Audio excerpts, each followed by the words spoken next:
ಈ ಪಾರ್ಥ.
ಜ್ವಾಲ, ಧರ್ಮರಾಯ ಅಂದರೇನು?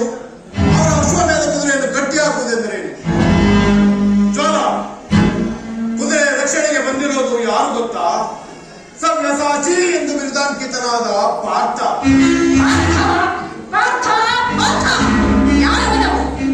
ಪಾರ್ಥ ಶರಣಾಗತ ರಕ್ಷಕ, ಶತ್ರುಗಳ ವಿಧ್ವಂಸಕ. ಮೋಸ ವಂಚನೆಗಳಿಂದ ಗಡಿದ ಮುದುಕನನ್ನು ಕೊಂದವನು ಶತ್ರುಗಳ ವಿಧ್ವಂಸಕನೇ. ಪಾರ್ಥ,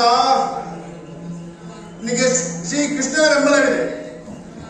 ನಮಗೂ ನಮ್ಮ ಅಳಿಯ ಅಗ್ನಿರಾಯನ ಬೆಂಬಲವಿದೆ. ಅವನ ಸಹಾಯದಿಂದ ಪಾಂಡವರ ಸೈನ್ಯವನ್ನೆಲ್ಲ ಸುಟ್ಟು ಬೂದಿ ಮಾಡಿ ಜಯಶಾಲಿಯಾಗಿ ಮೆರೆದಾಡಿ. ಬೇಡ ಬೇಡ, ಈ ದುರಾಗ್ರಹ ಬೇಡ, ಈ ದುರಿಚ್ಛೆ ಬೇಡ. ಅರ್ಜುನನೊಡನೆ ಯುದ್ಧ ಬೇಡ.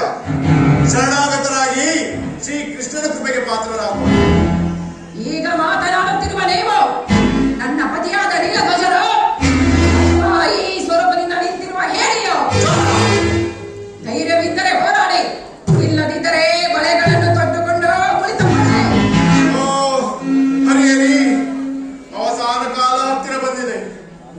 ಅದಕ್ಕೆ ನಿನ್ನ ಕೆಟ್ಟ ನಾಲಿಗೆಯಿಂದ ಮಾನ ಮರ್ಯಾದೆಗಳನ್ನು ಲೆಕ್ಕಿಸದೆ ಮಾತನಾಡುತ್ತಿರುವೆ.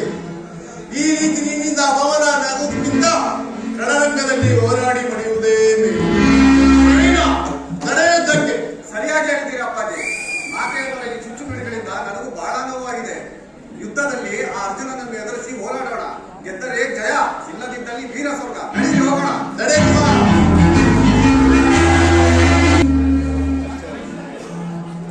ಜಾಮತ ಅವ್ಯವಹಾರ ಪ್ರತ್ಯಕ್ಷ ನಾವು ಅತ್ತೆ,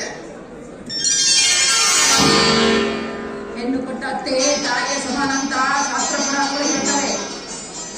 ಈ ತಾಯಿಯ ಸಮಾನರಾದ ಅತ್ತೆ ಮಾತನ್ನು ನಡೆಸಿಕೊಡುವುದಾಗಿ ವಚನ ಕೊಡು. ಕೊಟ್ಟಿದ್ದೇನೆ, ಹೇಳಿ. ನನ್ನ ಪತಿಯನ್ನು ಅರ್ಜುನನ ಮೇಲೆ ಸೈನ್ಯಕ್ಕೆ ಕಳಿಸಿದ್ದೀನಿ. ಅರ್ಜುನನ ಸೈನ್ಯವನ್ನೆಲ್ಲ ಧ್ವಂಸ ಮಾಡಿ ಜಯವನ್ನು ತಂದುಕೊಡು. ಏನು? ಅರ್ಜುನ ಸೈನ್ಯವನ್ನು ನಾನು ಧ್ವಂಸ ಮಾಡಬೇಕು? ವಚನ ಕೊಟ್ಟಿದ್ದೀಯಾ, ನಡೆಸು. ಸರಿ.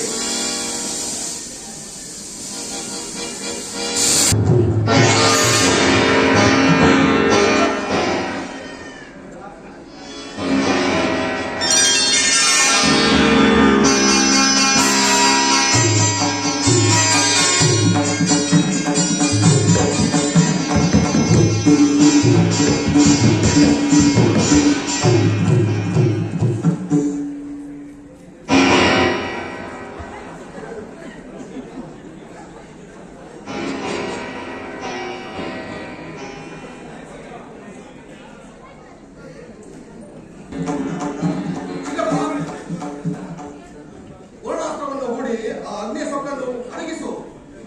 ಕುಮಾರ, ಭಕ್ತಿಗೆ ಸೋಲೋ ಹಾಗೆ ಅಗ್ನಿ ಶಕ್ತಿಗೆ ಸೋಲೋದಿಲ್ಲ. ದೇವ ಅವಿವಾಹನ, ಕೃಪೆ ಮಾಡು.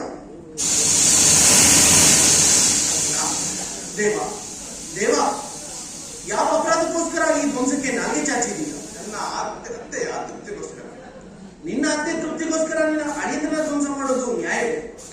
ನಿನ್ನ ಕುಂಡದಿಂದ ಜನಿಸಿದ ಪಾಂಚಾಲಿಯನ್ನ ಕೈ ಹಿಡಿದ ನಾವು ನಿನ್ನ ಅಳಿಯಂದಿರಲ್ಲ.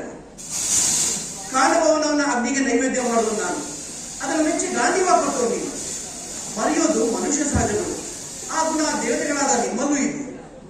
ದೇವ ಧರ್ಮರಾಯ ಮಾಡೋ ಯಾಗದಲ್ಲಿ ಅವಿರ್ವಾದ ದೇವತೆಗಳಿಗೆ ಸಲ್ಲೋದು ನಿನ್ನ ಮುಖಾಂತರ ತಾನೆ.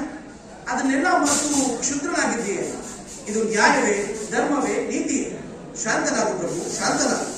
ಅಂತ ಶ್ರೀಕೃಷ್ಣ ಪರಮಾತ್ಮನೇ ನಿಮ್ಮವನಾಗಿರುವಾಗ ಧರ್ಮರಾಯನ ಅಶ್ವಮೇಧ ಯಾಗ ಯಾವುದೇ ಕಾರಣಕ್ಕೂ ನಿಲ್ಲೋದಿಲ್ಲ.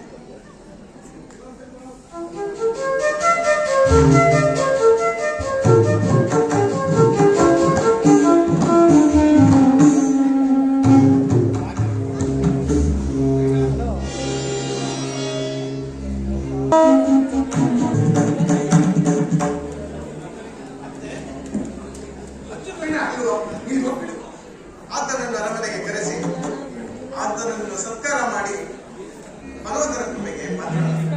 ಶರಣಾಗತಿ ಶರಣಾಗತಿ ಶರಣಾಗತಿ. ಯಾರ ಬಾಯನ್ನು ಕೇಳಿದರೋ ಶರಣಾಗತಿ. ಈಗ ಅದೇ ಗತಿ. ದುಷ್ಟ ಹೆಂಗಸೆ, ನಿನ್ನ ಕೆಟ್ಟ ನಾಲಿಗೆಯಿಂದ ಯುದ್ಧಕ್ಕೆ ಪ್ರಚೋದಿಸಿದೆ. ಬುದ್ಧಿಶೂನ್ಯನಾಗಿ ರಣರಂಗಕ್ಕೆ ಇಳಿದೆ. ಸಾವಿರಾರು ಸೈನಿಕರೊಂದಿಗೆ ಇದ್ದ ಒಬ್ಬ ಮಗನನ್ನು ಕಳೆದುಕೊಂಡೆ.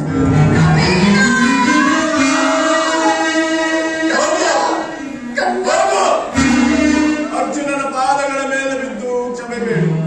ಹೋಗು. ನಿಮ್ಮ ಕೈಯಲ್ಲೂ ಆಗಲಿಲ್ಲ, ನಮ್ಮ ಅಳಿಯನ ಕೈಯಲ್ಲೂ ಆಗಲಿಲ್ಲ.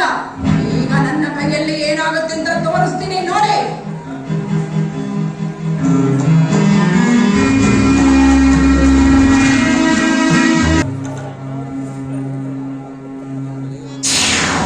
ಈ ಪಾಪಿ ಗಂಗೆಯ ನೀರು ಒಂದು ತೊಟ್ಟು ನನ್ನ ಮೈಗೆ ತಾಕದ ಹಾಗೆ ಈ ದಳದಿಂದ ಆ ದಳಕ್ಕೆ ಕರೆದುಕೊಂಡು ಹೋಗುವ ಅಂಬಿಗ ಯಾರಿದ್ದೀರಿ?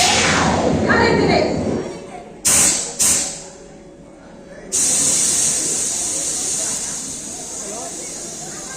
ಜ್ವಾಲ, ಯಾಕೆ ಹೀಗೆ ಹೇಳ್ತಾ ಇದ್ಯಾ? ಗಂಗೆಯ ಒಂದು ತೊಟ್ಟು ನೀರು ತಾಕಿದರೂ ಜನ್ಮ ಜನ್ಮಾಂತರದ ಪಾಪಗಳು ಕಳೀತವೆ ಅಂತ ಶಾಸ್ತ್ರ ಪುರಾಣಗಳು ಹೇಳ್ತಾ ಇರುವಾಗ ನೀನ್ ಯಾಕೆ ಹೀಗೆ ಹೇಳ್ತಾ ಇದ್ಯಾ? ಹೇಳ್ತವೆ, ಶಾಸ್ತ್ರಗಳು ಪುರಾಣಗಳು ಹೇಳ್ತವೆ. ನೀನು ಪಾಪಿಷ್ಟೇ. ಶಿಖಂಡಿನ ಮುಂದೆ ನಿಲ್ಲಿಸಿ ನಿನ್ನ ಮಗ ಭೀಷ್ಮನನ್ನು ಕೊಂದ ಅರ್ಜುನನಿಗೆ ನೀನೇನ್ ಮಾಡ್ದೆ? ಭೀಷ್ಮ ಏನ್ ಮಾಡ್ದೆ? ಇಲ್ಲ ಇಲ್ಲ, ಯಾರು ನನ್ನ ಮಗ ಭೀಷ್ಮನ ಮರಣಕ್ಕೆ ಕಾರಣನಾದನೋ ಆ ಅರ್ಜುನ ಇನ್ನಾರು ತಿಂಗಳಲ್ಲೇ ಅವನ ಮಗನ ಕೈಯಿಂದಲೇ ಮರಣವಾಗಲಿ.